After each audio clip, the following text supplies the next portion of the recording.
Reciprocal tariffs. The concept, it sounds dry, but its impact has shaped economies and political landscapes for centuries. A reciprocal tariff is a trade policy tool where one country imposes tariffs, taxes on imported goods, to match or retaliate against similar tariffs imposed by another nation. It's kind of like an economic tit for tat. The roots of reciprocal tariffs, though, trace back to the 18th and 19th centuries as global trade expanded alongside industrialization. Britain's corn laws, for example, placed heavy tariffs on imported grain in the early 1800s to protect domestic agriculture.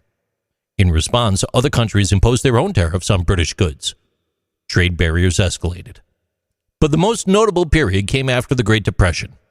In 1930, the United States passed the Smoot-Hawley Tariff Act. That raised duties on over 20,000 imported products. Countries retaliated. U.S. exports dropped between 61% from 1929 to 1933. Global trade contracted sharply. This spiral led to a shift in thinking.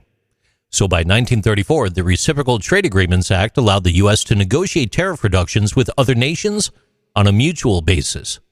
This laid the groundwork for modern trade agreements and the eventual formation of the General Agreement on Tariffs and Trade in 1947, which then evolved into today's World Trade Organization. Reciprocal tariffs remain a tool of leverage. Countries use them regularly to protect domestic industries or pressure trading partners into fairer practices. The U.S.-China trade war from 2018 to 2020 exemplifies this.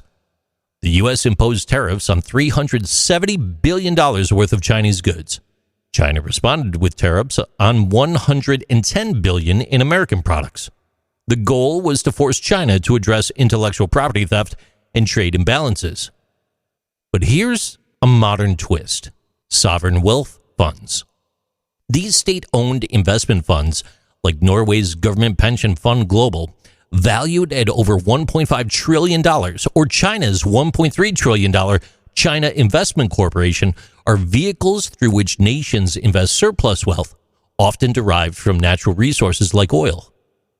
So you got to ask yourself, how do reciprocal tariffs intersect with sovereign funds? You see, when tariffs escalate, they can reduce trade flows and hurt corporate earnings in affected countries. This, in turn, impacts stock markets and corporate valuations. These are the very assets which sovereign funds are heavily invested. For example, Norway's fund holds stakes in over 9,000 companies globally. A tariff war can erode those investments.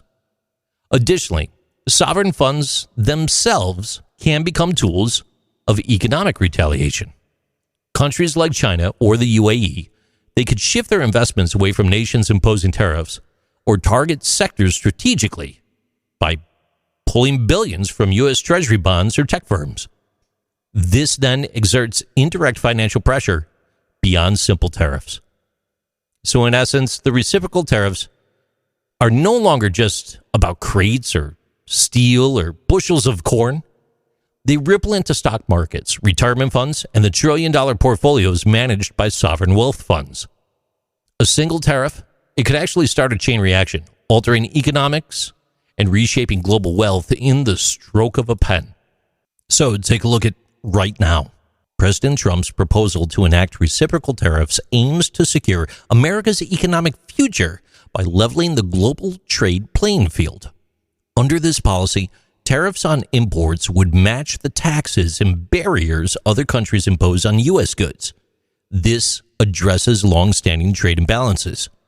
This approach could protect domestic industries, reduce the $773 billion trade deficit, and strengthen the dollar's position as the world's reserve currency. While there are some people that fear inflation or retaliatory tariffs, supporters do argue that the policies will push nations into fairer trade agreements, restoring U.S. manufacturing strength and attracting sovereign wealth funds seeking stability, ultimately driving long-term growth and reinforcing America's gold standard. These are Interesting Things with JC.